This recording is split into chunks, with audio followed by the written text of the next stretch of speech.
Hello കൂട്ടുകാരെ, നമുക്കിന്നൊരു കടലക്കറി വെക്കാം. അതും വെള്ളക്കടലയുടെ കടലക്കറി.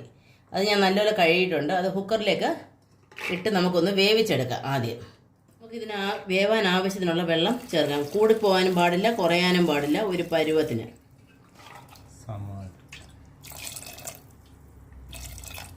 ഇത്രയും മതി വെള്ളം.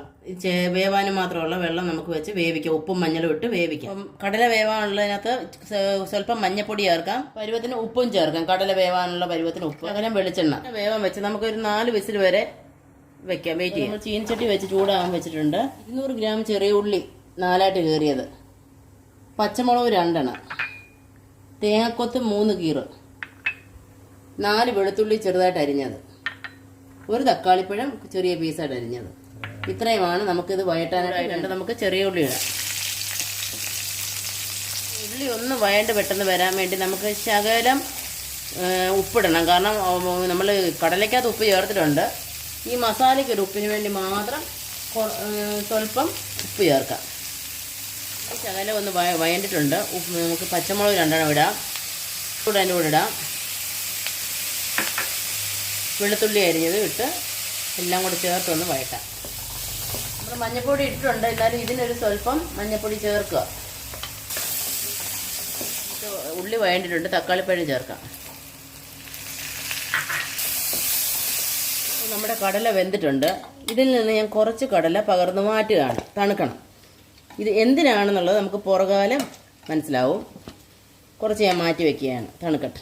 നമുക്ക് ഇതിനകത്ത് ഇനി മല്ലിപ്പൊടി ചേർക്കാം. ഒരു 1.5 സ്പൂൺ മല്ലിപ്പൊടി,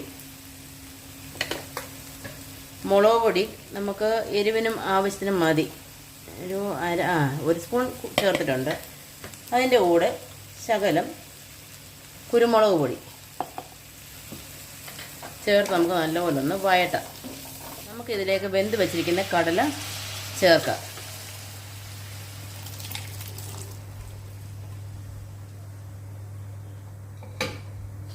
നല്ലപോലെ ഇളക്കി യോജിപ്പിക്കുക അതിനകത്ത്. അപ്പോൾ നമ്മൾ കുറച്ച് കടല മാറ്റി വെച്ചിരുന്നല്ലോ, അതിപ്പോൾ നമ്മൾ ഇതിനകത്ത് അരയ്ക്കാൻ പോവാണ്. അതിനു വേണ്ടിയാണ് നമ്മൾ കുറച്ച് കടല മാറ്റി വെച്ചത്. അത് അരച്ച് കഴിയുമ്പോൾ നമ്മൾ ഈ കടല അരച്ചതും എല്ലാം കൂടെ നമുക്ക് കുറച്ച് പെരിഞ്ചീരകം കൂടെ ചേർത്ത് അരയ്ക്കാം. വെള്ളം ചേർത്ത് നമുക്ക് നല്ലപോലെ അരച്ചെടുക്കാം. നല്ലവണ്ണം അരഞ്ഞിട്ടുണ്ട്. അത് നമുക്ക് ഇതിനകത്ത് ചേർക്കാം.